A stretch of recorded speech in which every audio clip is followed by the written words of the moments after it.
తాకట్లో ఉన్న బంగారాన్ని విడిపించి ఆ రోజున మార్కెట్ ధర కట్టి మిగిలిన డబ్బును మీకు అందిస్తుంది కొమ్మూరి గోల్డ్.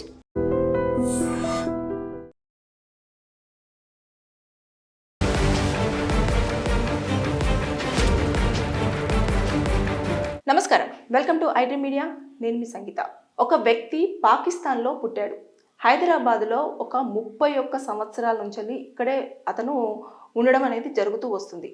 అయితే నాకు లాంగ్ టర్మ్ వీసా అనేది కావాలి, నేను ఇక్కడే ఉంటున్నాను కాబట్టి పోలీసులు నేను వీసాను అప్లై చేసుకునేటప్పుడు దయచేసి ఎలాంటి అడ్డంకులు లేకుండా నా ఎంక్వైరీ విషయంలో ఎలాంటి ఇబ్బందులు పెట్టకుండా ఉండాలి అని చెప్పేసి ఒక పిటిషన్ని తెలంగాణ హైకోర్టులో దాఖలు చేయడం జరిగింది. అయితే ఈ దాఖలు చేసిన తర్వాత ఆ వ్యక్తికి ఏమని చెప్పారు అంటే, మాకు ఎలాంటి రైట్స్ లేవు, ఒక వీసా ప్రాసెస్ చేస్తున్నప్పుడు వారికి ఎలాంటి టర్మ్స్ అండ్ కండిషన్స్ ఉన్నాయో దాని ప్రకారంగానే వారి యొక్క పనిని వారు చేసుకోవాల్సి ఉంటుందే తప్పించి ఈ వ్యక్తికి సంబంధించిన దాంట్లో వీసా ప్రాసెస్లో ఇలాంటివన్నీ మీరు చేయకూడదు, వీరిని ఇబ్బంది పెట్టకూడదు అనేది మేము సూచించలేము అని చెప్పేసి ఆ పిటిషన్ని పక్కన పెట్టడం అనేది జరిగింది.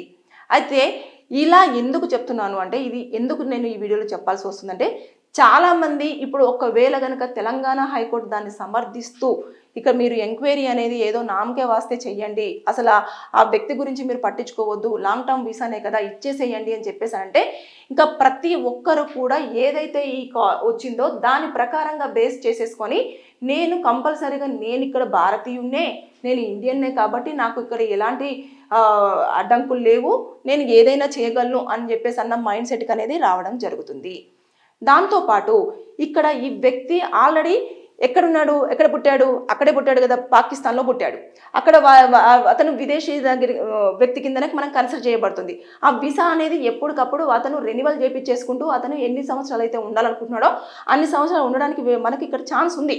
కానీ లాంగ్ టర్మ్ వీసా కావాలి, నేను ఇక్కడే ఉండిపోతాను, నేను ఇక్కడే స్థిరపడతాను అంటే మాత్రం ఇంకా దానికి ఒక పోలీసులు చేయాల్సిన ఎంక్వైరీస్ అన్ని చాలా డిఫరెంట్గా ఉంటాయి. అంటే ఇటు వీసా ప్రాసెసింగ్లో టైంలో కానివ్వండి, అదేవిధంగా ఎవరైతే వీసా వచ్చే అధికారులు, స్పెషల్ అధికారులు ఉంటారో వారికి సంబంధించి కానివ్వండి, ఎలాంటి డాక్యుమెంట్స్ అవసరం ఉంటుంది, ఎలాంటి ఇన్ఫర్మేషన్ తీసుకుంటారు, అసలు వారి యొక్క బంధువులు ఎక్కడున్నారు, వారికి సంబంధించిన వ్యక్తులంతా కూడా ఇక్కడే ఉండడం జరుగుతుందా, లేదంటే పాకిస్తాన్లో ఎక్కడ ఉన్నారు, ఇక్కడ ఎన్ని సంవత్సరాల నుంచి వీరు 31 సంవత్సరాల నుంచి ఉంటున్నప్పుడు వీళ్ళకి సంబంధించిన బంధువులు ఎవరెవరు ఉన్నారు, తర్వాత అక్కడ వారికి సంబంధించిన వాళ్ళు దగ్గర వాళ్ళు ఎవరున్నారు, ఎన్ని సంవత్సరాల నుంచి అక్కడ ఉంటున్నారు, వారికి అక్కడ ఆస్తులు ఏమైనా ఉన్నాయా, ఇక్కడ ఎలాంటి ఆస్తులు ఉన్నాయి, ఇవన్నీ కూడా చూడాల్సి ఉంటుంది. అదొక చాలా పెద్ద ప్రాసెస్ అన్నట్టు.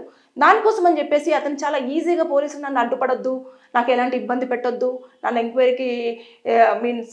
ఎంక్వైరీ విషయంలో నన్ను టార్చర్ చేయొద్దు, ఇలాంటివన్నీ పెడుతూ పిటిషన్ వేస్తే ఎక్కడైనా కోర్టు ఒప్పుకుంటుందా, ఒప్పుకునే ఛాన్స్ ఉండదు. మనం ఉదాహరణగా ఎగ్జాంపుల్గా చెప్పుకుంటే, మనం ఎక్కడ పుట్టినా సరే 10th క్లాస్ ఎక్కడైతే చదువుతామో అక్కడే పరిగణించబడుతుంది. అంటే బర్త్ సర్టిఫికేట్ ఎక్కడ ఉంటుందో అదే మనము మెన్షన్ చేస్తాము. ఓకే, ఈ పలానా వ్యక్తి ఇక్కడ పుట్టాడు, పలానా వ్యక్తి అక్కడికి సంబంధించిన వాళ్ళే అని చెప్పేసి అంటే, ఇప్పుడు చెన్నైలో పుట్టిన వాళ్ళు వచ్చేసి హైదరాబాద్లో సెటిల్ అయిపోతారు. అంత మాత్రం చెన్నై మొత్తానికి వదిలేయడానికి లేదు. ఎక్కడ పుట్టారు అంటే చెన్నైలోనే పుట్టారు, అక్కడే వాళ్ళ ఊరు అదే, కాకపోతే ఇక్కడ సెటిలర్స్ అని చెప్తారు. కాబట్టి దాన్ని బేస్ చేసుకునే ఉంటుంది తప్పించి ఇలా కాకుండా నాకు ఇక్కడే కావాలి, నేను ఇక్కడనే భారతీయున్నే, నేను 31 సంవత్సరాల నుంచి ఉన్నాను కాబట్టి నన్ను మీరు మీ వాడుగానే కన్సిడర్ చేయండి, నేను అక్కడ మాత్రమే పుట్టాను కానీ పెరిగిందంతా కూడా ఇక్కడే అంటే కుదరదు అని చెప్పేసి చాలా క్లియర్గా చెప్తూ అనేది రావడం జరిగింది. కాబట్టి ఇలాంటివన్నీ కూడా జరుగుతున్నాయి. వీసా ప్రాసెసింగ్ అనేది చాలా ఇంపార్టెంట్. ఎవరైనా పాస్పోర్ట్ కోసం అప్లై చేసుకున్నప్పుడు కానివ్వండి, తర్వాత వీసాకి రెన్యువల్ చేయించుకునేటప్పుడు కానివ్వండి, ఇలా లాంగ్ టర్మ్ వీసా అనేది మీరు రిక్వెస్టింగ్ పెట్టుకుంటున్నప్పుడు కానివ్వండి, మీ బ్యాక్గ్రౌండ్ అనేది ఎలాంటి ప్రాబ్లమ్స్ లేకుండా చూసుకోండి. దాంతోపాటు మీరు అడిగే రీజన్ కూడా కరెక్ట్గా ఉండేలాగా చూసుకోండి. దాంతోపాటు మీ యొక్క ఎవరైతే ఉంటారో వారు మీ పూర్వీకులు కానివ్వండి, మీకు సంబంధించిన బంధువులు కానివ్వండి, అందరు ఇక్కడ మన ప్రాంతంలోనే ఉంటున్నట్టుగా, ఇక్కడే మీకు ఆస్తిపాస్తులు ఉన్నట్టుగా కూడా మీరు అన్ని క్లియర్ కట్గా పెట్టుకొని మీరు కనుక ప్రజెంట్ చేస్తే అప్పుడు ఏమైనా మీకు ఛాన్సెస్ ఉంటాయి పోలీసులు వచ్చి ఎంక్వైరీ చేసినప్పుడు. అంతేగాని మీరు కోర్టు దగ్గరికి వెళ్ళేసి అంటే ఇక్కడ ఏదో తప్పు చేయడానికి పోతున్నారు అన్న ఉద్దేశంతో వస్తుంది తప్పించి పోలీసులను ఎందుకు ఇన్వాల్వ్ అవ్వతుంటున్నారు అనేది ఆలోచనే తప్ప ఇంకేం ఉండదు. కాబట్టి ఇలాంటిది హైకోర్టులో ఇది కేసు రీసెంట్గానే పిటిషన్ వేశారు కాబట్టి దాన్ని పక్కన పడేసినారు కాబట్టి ఇది మీ దృష్టిలో ఉండాలి అన్న ఉద్దేశంతో నేను చెప్పడం జరుగుతుంది. ఎక్కడ పుట్టినారో విదేశీ వాళ్ళు వచ్చేసి ఇక్కడ భారతీయులుగా సెటిల్ అవుతామంటే దానికి లాంగ్ టర్మ్ వీసా కోసం ఉన్న టర్మ్స్ అండ్ కండిషన్స్ అన్ని కూడా కంపల్సరీగా పోలీసులు ఫాలో అవ్వాల్సి ఉంటుంది. దాంట్లో కోర్టు జోక్యం చేసుకోదు, వారు వాళ్ళ యొక్క రూల్స్ అండ్ రెగ్యులేషన్స్ ఏ విధంగా ఉన్నాయో దాని ప్రకారంగానే ఫాలో అవ్వాలి అని చెప్పేసి సూచించడం జరిగింది. Thank you. And for more videos, Please subscribe to iDream. Please subscribe to iDream. Please subscribe iDream. And please subscribe to iDream. For more videos, subscribe to iDream. please like, share and subscribe to the channel. Congratulations, iDream. Subscribe to iDream. Subscribe to iDream. So subscribe to iDream Media.